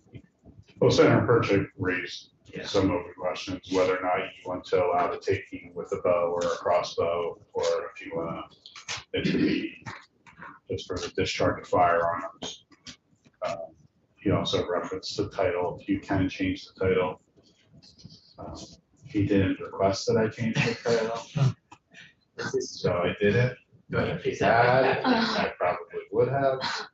But, At this point, we have to do it through Yeah, a short title. right. Well, now, you do an amendment.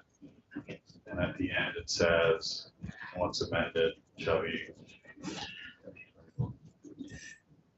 Right. It's technically the Senate Secretary is authority to do that.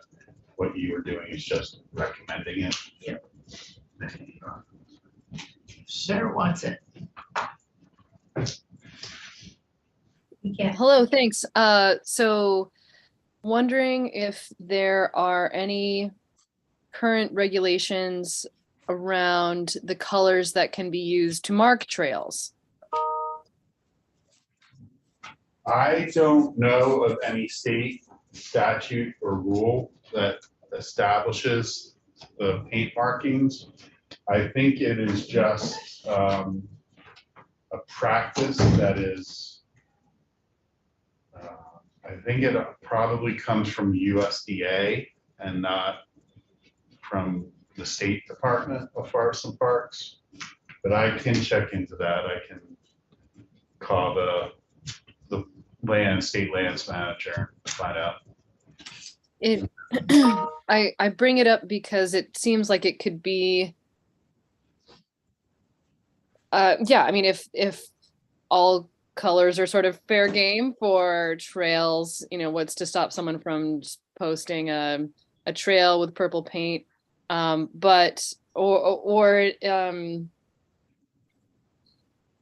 Yeah, anyway, I'm just trying to think about potential confusions. And there are considerations. Orange is not used because orange is how foresters mark trees.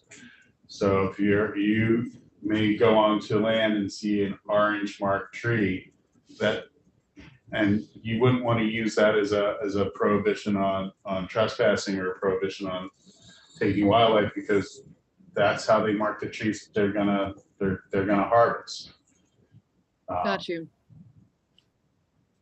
So. Okay, that is helpful. I'll talk to the state lands manager and find out.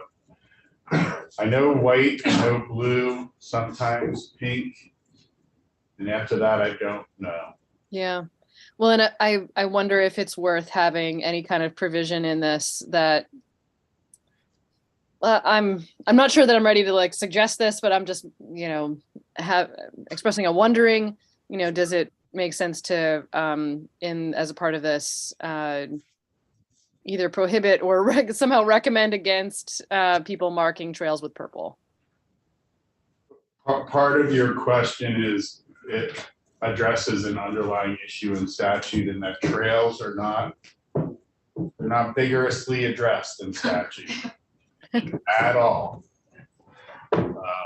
And so that has been an issue for several bills in the past, but there's not a lot in statute about trails and the requirements for trails. Okay. Well, that's good to know. Thank you. Any other questions from Mr. Brady? All right, thank you very much. All right, on to another bill introduction. That is S24. Who's Bill? Oh, I got it. Senator White, Hello. this is your bill, so can you tee it up for the committee? Sure, thank you, Chairman Bragg. For the record, Senator Rebecca White reporting on S24. This concept for a clean fuel standard is not new to this committee. The work that we're doing on the Affordable Heat Act pretty closely aligns with conceptually what you'll see in S24. I was fortunate to have a conversation with Council Tchaikovsky before the session started around the development of a clean heat standard in Vermont and how many other states actually have started with a clean fuel standard rather than a thermal sector standard. So this bill addresses our transportation fuels in particular, and I'm excited it did come to our committee, although I think jurisdictionally it could have potentially fallen in transportation as well. What the bill does is it requires fuel suppliers to gradually reduce carbon intensity for transportation fuels.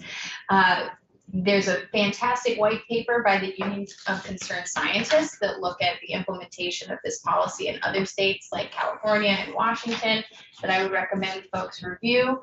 But foundationally, the reason for introducing this bill is because Vermont's largest carbon emitting sector is transportation, and we don't have a clear path moving forward on how to regulate our fuels in that market.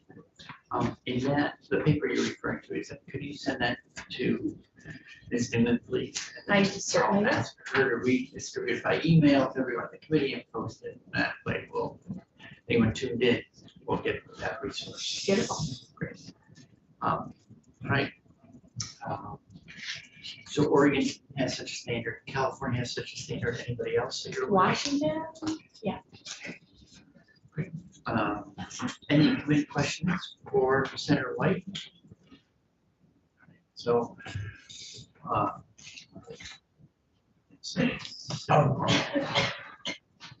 See, I mean, we've been looking at gradually getting the public off of gasoline powered cars and to alternative fuels. Like the way, if I heard you right, what you're saying is that this requires a gradual ratcheting down of the amount of carbon in the emissions. So it's from. It's for the fuel dealers. Now, are the dealers in the business of developing fuels? I think they just sell them. Yes, it's similar to what we're doing with a performance standard with clean heat, where my understanding is the way the bill is drafted is it's the petrol stations in this case would have requirements in the same way a fuel dealer might. But you're correct in that they don't create the fuel. It would be them having to get fuel that meets the standards set in this bill. And it would also require them to, so like a blended biofuel over time is really what the market we've seen in other states move towards.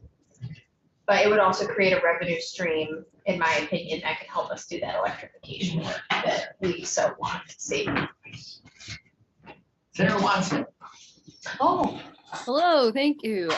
So California has this, and they also have recently passed the Clean Cars and Trucks advanced clean cars and trucks. Could you speak to how those two policies work together or complement each other? Oh, that's an excellent question. So the Advanced Clean Cars and Trucks rule, from my understanding, gives us, for California and for us, because we've adopted it as a state, it gives us priority and access to electric vehicles. So it feels like these actually flow really nicely together, because as we continue to regulate, or if we were to regulate transportation fuels and folks were seeing the need to move towards vehicle electrification, by us passing the Advanced Clean Cars and Trucks rule, Vermonters will have better options for purchasing EVs. So I do feel like they flow together. They also, it also would allow us to invest in incentives to support more Vermonters getting electric vehicles. And it's the supply side, I feel like, with the Advanced Clean Cars and Trucks rule, and then the incentive and moving the industry in Vermont towards that this bill would do. So I feel like they actually do go really well together. Do you happen to know, Senator White, if in California's advantage to have 30 million people, Washington and Oregon are much bigger states, I'm just wondering if these fuels have to be created for the marketplace. Did you look into the likelihood that Vermont would have access to the fuels that would be required under the bill? That's a good question. I don't have a lot of detailed information on that now, but New York, is my understanding that they've got a blended fuel requirement. So I do think regionally we're seeing New England move towards this as well. So that's what I'd say. New England plus New York is something like New York itself, I think, is 19 million. We were looking to, And I forget, it was because we've looked at other things and trying to say, how many states do you need to really be enough of a marketplace that we won't be ignored? I think, I don't remember the math. I think New York's 19 million. And then you have New England, which is not that many people, like 7 million. That's probably too low. Anyway, we'll do the math as we go. Thanks. Any other questions for Senator White? Just Senator McDonald? just chemically or speaking, isn't it clean carbon fuels, oxymoron?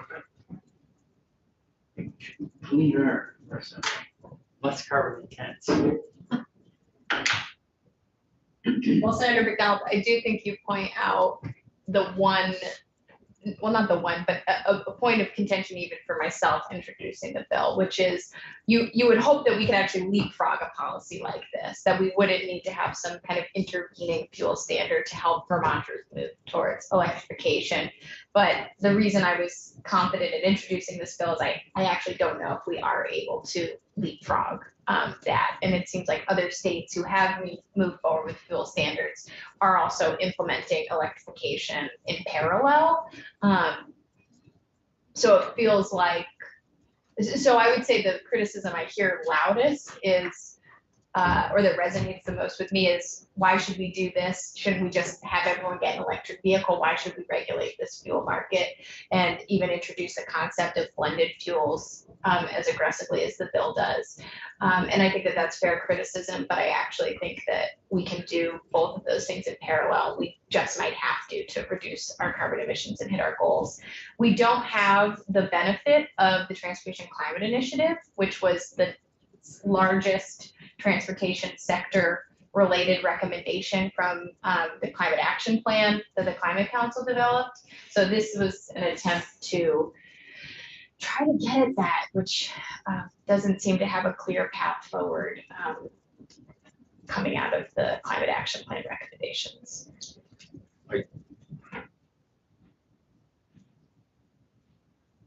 Yeah, look at the whole business with clean coal and oh, is that a real thing or is it a slogan? Maybe,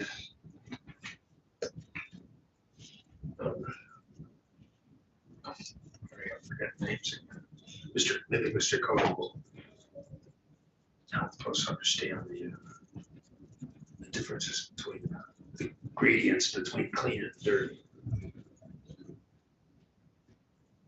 I think Rusty, please have a bit of that. Stop or you want me to slow down? Thank you very much. Of that, Mr. Kelsey, can you give us a walkthrough of the bill? Ellen Tchaikovsky, Office of Legislative Counsel. S24 is an act relating to the Clean Fuels Program. I think Senator White just gave you really like the high points. So You want to walk us, at sort of a moderate altitude, just of how the program works. So this language is, I modeled it directly after the statute that created the Oregon program. So it is very short, but that is because they delegated a significant amount of authority to the agency to adopt the rules implementing it. And so, in this version, I delegated that authority to Environmental Conservation Department, but there are different agencies that could fill that role if the committee were to look at this. but the primary sort of mechanism is directing the agency to come up with a system and a schedule to phase in the standard to reduce the average amount of greenhouse gas emissions per unit of fuel by 10% below the 2018 levels by 2030. That's the only goal that's established in this bill. There is a further provision that would allow there to be additional goals established over time. But so it is a sort of slower ramp than I think some of the other programs you've looked at, but I think that probably relates to the nature of combustion engines and cars. And so it really is looking at a biofuel blending system. And then there are some carve outs and exemptions for very small sellers of fuel. But it is obligating that the fuel sellers sell this fuel. Oregon has created a sort of credit system so that the refiners who, or I don't know what the technical term is, but those who create biofuels would then sell into the system so that there can be blending of the transportation fuels, gain credit, and those credits can be sort of transferred. So none of that specifically is in the bill, but if this were to move forward, the agency in charge there's a directive to review the programs that are currently existing in Oregon and Washington and any of the other programs. There are some exemptions for specific types of fuel uses, including farm uses. And there's a cost sort of provision in case the standard provides, the standard requires that the blending of fuel somehow causes the price of gasoline to spike so high over the 12-year period, the 12-month preceding period. So those are the big. So then there's a public engagement provision at the end. I do want to publicly acknowledge that there are multiple typos in it, and I apologize because in drafting the bill, modeled the part of the public engagement process based on what you already have in the Clean Heat Standard. So there are a couple of typos, but basically this is setting a basic standard that there's going to need to be an increase of going to be a need to reduce fuel carbon emissions by 10% by 2030. That will likely happen due to the increased blending of biofuels. And the agency that is in charge of this will need to adopt rules to do this. So there's a public engagement process associated with those rules. On whom does the requirement blend sell these fuels at these levels? Retail level? Who needs to comply with the law? Is it the fuel suppliers? So we're going like at the wholesale level, or is it downstream, like gas stations themselves need to sell only legal fuel?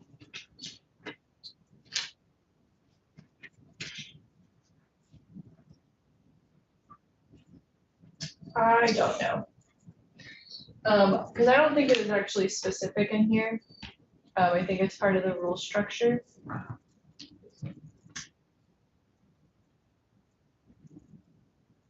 Yeah. Okay, so this invokes rulemaking as did in the model that Oregon used. So we have to consult the Oregon rule to see how what their actual implementation. Okay.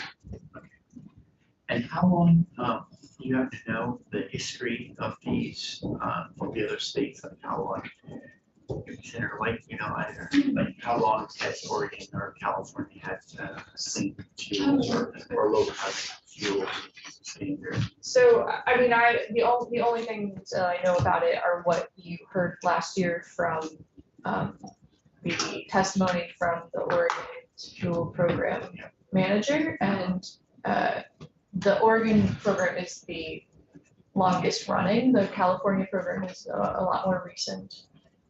But I think Oregon has been at it for a decade. Plus or minus, I can't tell you specifically. Sure.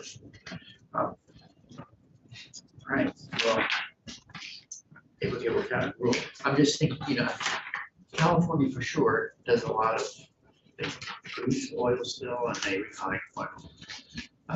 Petroleum products, and I don't know about refineries in Oregon. We don't have any in Vermont, so I'm just wondering the mechanics of trying to work over here compared to what they're doing over there. But I guess that would be good to look at other northeastern states to see if there's were to move on this, that we would look for maybe some regional consistency or economies of scale, or just make sure there's supply. The only thing, and I would just add quickly, is that I copied almost word for word the Oregon statute, which is like 5-ish pages, and the rule is hundreds of pages. So I would just say that there are a lot of components that are not in this legislation, but that is because I modeled it off another state. And so I think Vermont does rulemaking slightly differently here, where we try to provide a lot more information to the delegated agency than other states do. Sarah Corey? I don't have a position on this question, but I just want to mention that there is a question, which is out there in the world, there's a lot of talk about greenwashing, specifically about biofuels. And I would want to, again, I'm not saying that, but I'm saying that people who I like and trust do say that, and I would want to more fully explore the question of whether biofuels are. How much carbon is used in manufacturing biofuels is a question that has to be answered in the rules on this clean, affordable heat bill. That has to be defined and put into enforceable rules, which have the effective statute. And And so that's dealt with in the clean, affordable heat bill. It has been reported to us that has been dealt with in the affordable heat bill. yeah, and so in S5, there's a reference to that the PUC and the TAG will use the GREET model, which is the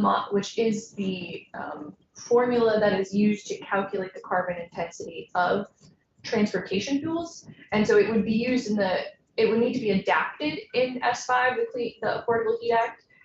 But the GREET model for determining the carbon intensity of fuels is what Oregon is currently using, and they have already done all of that analysis, and there are different carbon intensities for different types of biofuels. They're not all created equal, and so they do use that already, and so there is a significant amount of work that's already been done to evaluate which biofuels result in how much greenhouse gas emission reduction. Again, I have not taken a position on this. You've just given us an answer to the question. I want to make sure we explore, that this committee will explore that question, rather than just saying, well, someone else has explored it, so we'll just trust that they got it right. I think we need to look at it. I don't know if the legislature ever made a decision about octane, but they certainly delegated that you had to report what octane was in gasoline. And I don't know if there was a 4-3 vote on what constituted 91 or 89 octane legislative committee. Oh, certainly someone proposed a bill that said that. But And the law. we'll have to explore the question. Thank you, Chairman Bray. I would say also with the introduction of this bill, I've already had multiple different, I would say, farm-based advocacy groups reach out to me who believe that Vermont is poised in some ways to be a part of a biofuels market, which is a very interesting question to me. and one that I want to understand more if we are to take this policy up seriously. Because I have the same hesitations around biofuels. But I am worried that we are not making progress towards electrification while also bumping up against our requirements. And if there's a way to also stimulate a new agricultural part of Vermont's economy, that would be, that's where dreams are made.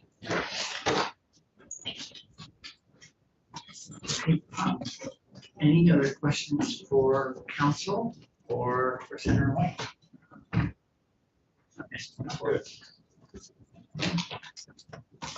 Okay, so I think that, thank you very much.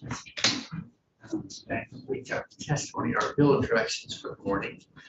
And so we're pleasantly running a little ahead, and I would say maybe we should talk a little bit about the testimony we heard prior to going to bill of directions. So the department had a number of things they wanted to bring to our attention. And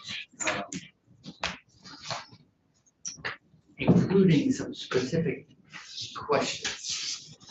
I mean, although, you know, no one wants to hear about, you know, problems or challenges to build, I always feel like it is a favor to us to hear them as early as possible in the process so that we have time to pick them up and look into them.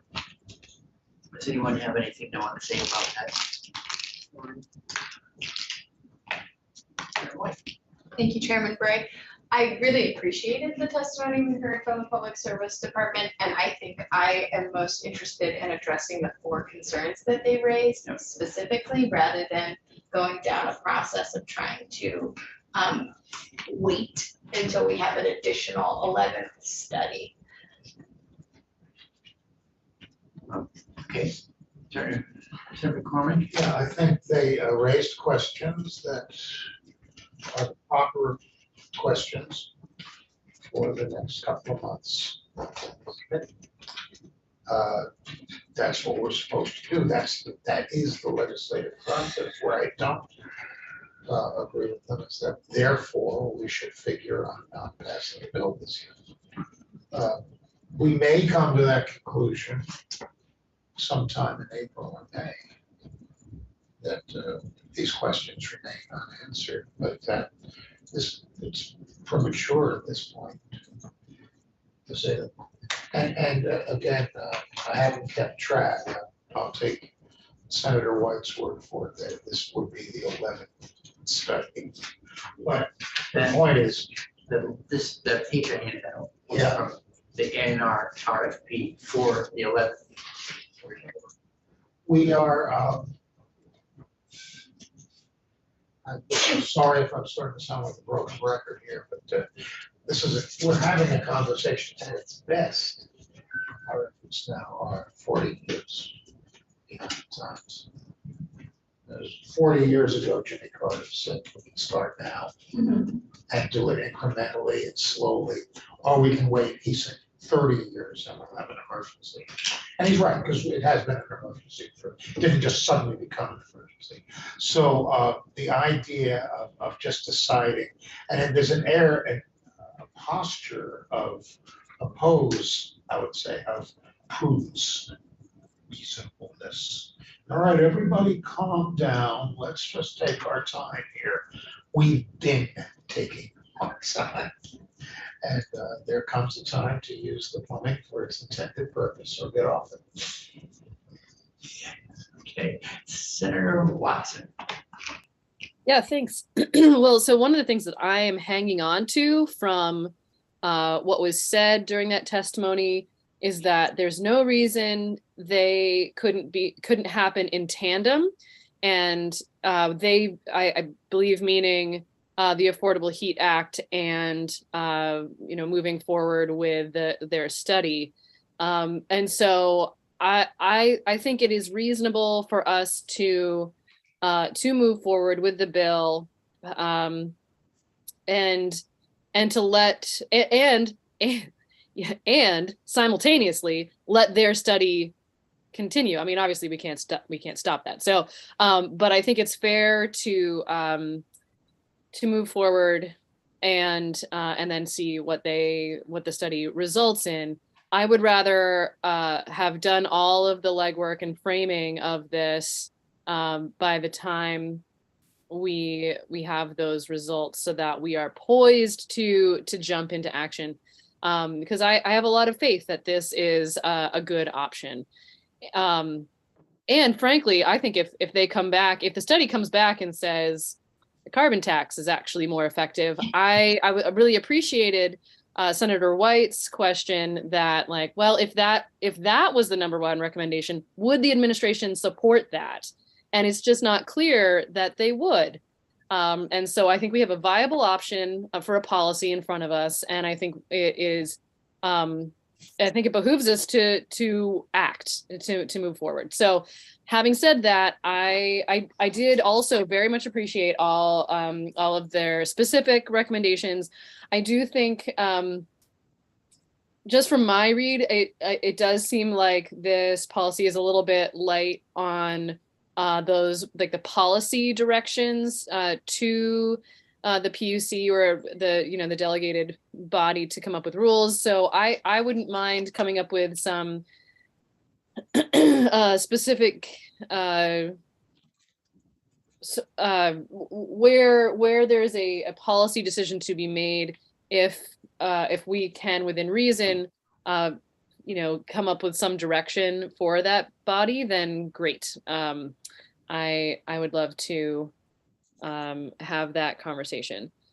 So just flagging those concerns, and but that feels like our good work that we can dig into. I agree that work in parallel to me seems like a viable option, in part because implementation is not till 2026. So there'll be not only this report that's going to be finished up this summer, but other reports as well. And that information will float into this legislature as well as to the PUC itself. They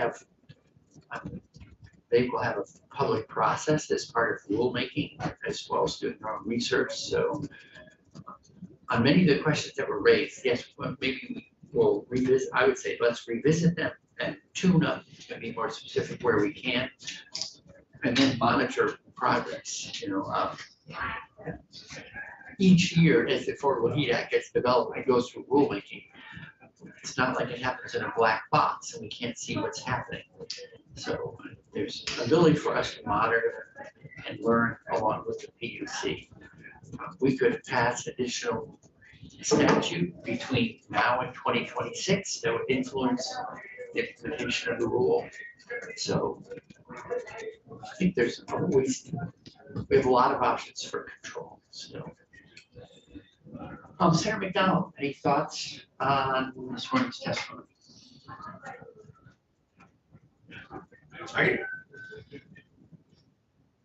We sit here and make policy. We have this deep-seated need when people come and say we're being too close-minded to offer yet again and again and again concessions to allow stuff that we. Now, someone came up with a fuel that was 3 times as clean as what's now being used. They can come to us and ask us to authorize it. I just see, we just do this over and over again. And I go back to Rusty Louise. What are the rules for stopping at a stop sign? You slow down, say, is it okay to say there wasn't anyone coming and I could see in both directions? Or are you obliged to stop? And if you are obliged to actually stop, then are we who make the laws ignoring public input? We end up ignoring the people that say it's okay to just kind of slow down and do a rolling stop? Or do we really intend to stop something?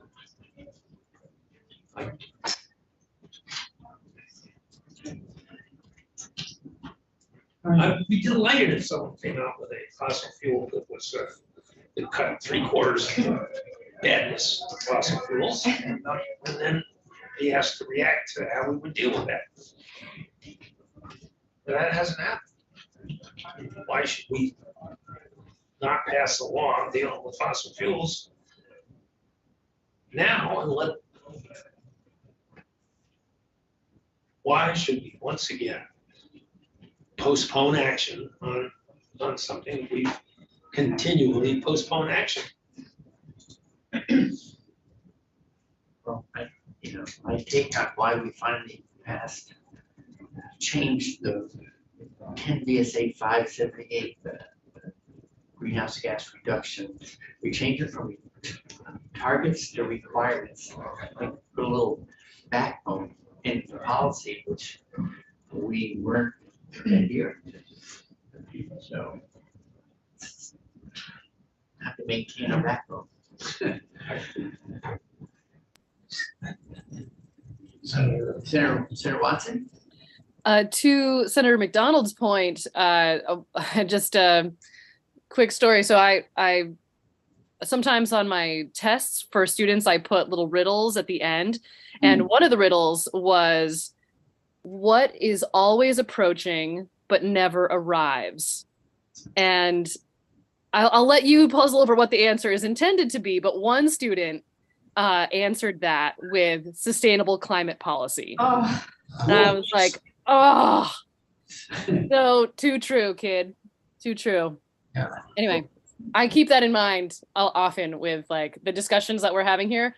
What's always approaching but never seems to arrive? Sustainable climate policy. World peace. All right, well, with that riddle, which is like the cliffhanger for the end of today's show, and people can puzzle it all night long. We'll pick it up tomorrow and see what the answer is.